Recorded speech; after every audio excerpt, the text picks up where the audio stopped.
Hello বন্ধুরা, কাতলা মাছের কালিয়া করব। চলুন, কড়াতে তেল দিয়ে মাছগুলো প্রথমে ভেজে নেব।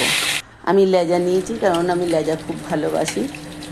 মাছ ভাজা হয়ে গেছে, সেই তেলেই শুকনো লঙ্কা, তেজপাতা আর গরম মশলা, এলাচ, লবঙ্গ, দারচিনি দিয়ে একটু নেড়ে চেড়ে, এটা হচ্ছে টমেটো, পেঁয়াজ, আদা, রসুন, কাঁচা লঙ্কা বাটা, ওটাও ভালো করে কষিয়ে নেবো। তেল ছেড়ে দিয়েছে, তার মধ্যে ধনে জিরে পাউডার, লঙ্কার গুঁড়ো, হলুদ, নুন স্বাদ অনুযায়ী, 1 চামচ চিনি আর কাশ্মীরি লঙ্কা দিয়ে ভালো করে আবার এটাকে কষিয়ে নেব।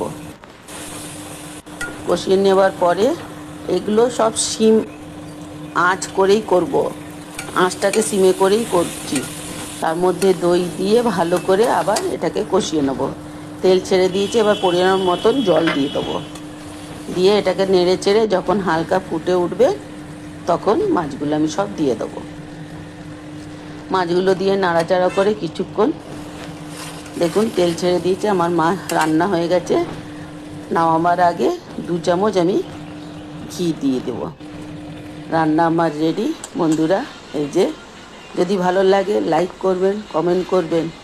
বাই বন্ধুরা, সকলেই ভালো থাকবেন।